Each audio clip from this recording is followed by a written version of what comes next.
அனைவருக்கும் வணக்கம். சிந்தனை என்பது அனைத்து உயிரினங்களிடத்தில் தோன்றும் ஒரு பொதுவான இயற்கைதான். ஆனால் இந்த சிந்தனைகளில் நற்சிந்தனையே நல்வழியை தெரிவிக்கும். இந்த நல் சிந்தனையை வளர்த்து கொண்டால் மனதிற்கு நிம்மதி கிடைக்கும். மனதிற்கு நிம்மதியை கொண்டு வந்து சேர்க்கும் இந்த நல் சிந்தனையை வளர்த்து கொள்வதில் அனைத்து மாணவர்களும் கவனம் செலுத்தினால் வாழ்க்கையில் இன்பமே செழிக்கும். மனதளவில் நிம்மதியை பெற்ற ஜீவராசிகளே நீண்ட ஆயுளை பெற்று நீடித்து வாழும். எனவே நல் சிந்தனையை வளர்த்து கொள்வதை ஒரு கட்டாய கடமைகளுள் ஒன்றாக கருதி ஏற்று நடந்தால் நன்மையே விளையும். நல் மனிதர்களுடன் பழகும் பொழுது இயற்கையாகவே நல் சிந்தனையாகப்பட்டது உதயமாகும். இந்த நல் சிந்தனையாகப்பட்டது உயிருள்ள அனைத்து ஜீவராசிகளிடமிருந்தும் பெறப்பட வேண்டும்.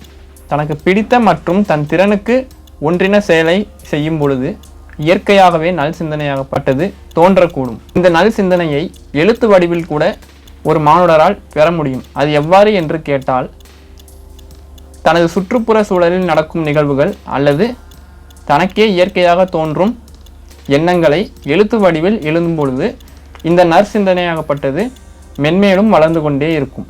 இந்த நல் சிந்தனையானது வளர வளர இந்த நல் சிந்தனைக்கு ஏற்றாற்போல் நிகழும் செயல்களும் நன்மையையே கொண்டு வந்து சேர்க்கும். ஆக முடிந்தவரை இந்த நல் சிந்தனையை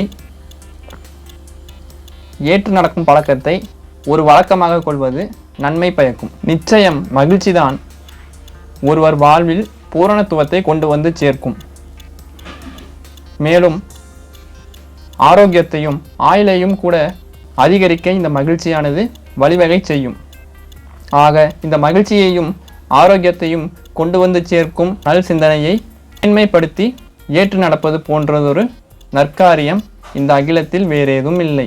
பூரணத்துவமே அனைத்து உயிரினங்களுக்கும் தேவையான ஒன்றாகும். ஆக இந்த பூரணத்துவத்தை அடைய நல் செயல்களில் ஈடுபட்டு அந்த செயல்களுக்கு ஏற்ற நல் சிந்தனையை வளர்த்து கொண்டாலே அதி உத்தமமாகும். பிடித்த காரியமாக இருந்தாலும் நன்மையை கொண்டு வந்து சேர்க்கும் காரியம் எது, தீமையை கொண்டு வந்து சேர்க்கும் காரியம் எது என்பதை வரையறுக்க தெரிந்தால்தான் நல் சிந்தனையை வளர்க்க முடியும். ஒரு நற்காரியத்தில் மன அமைதியும் மன நிம்மதியும் ஆரோக்கியமும் வந்து சேர்ந்தால் அந்த காரியமாகப்பட்டது வரவேற்கத்தக்க காரியமே ஆகும். இந்த நற்சிந்தனையின் மூலம் தோன்றும் நற்காரியத்தின் வாயிலாக தானும் தன்னை சுற்றி இருப்பவர்களும் பலனை அடைந்தால் இது போன்ற மகத்துவமான காரியம் இந்த அகிலத்தில் வேறேதும் இல்லை. ஆக முடிந்தவரை சிந்தனையை நல்லதாக வளர்த்து கொண்டு நன்மை தரக்கூடிய செயல்களில் ஈடுபட்டால் தனக்கும் நன்மை பயக்கும், தன்னை சுற்றி இருப்பவர்களும் இதனால் பலனடைவார்கள். அனைவருக்கும் நன்றி நண்பர்களே.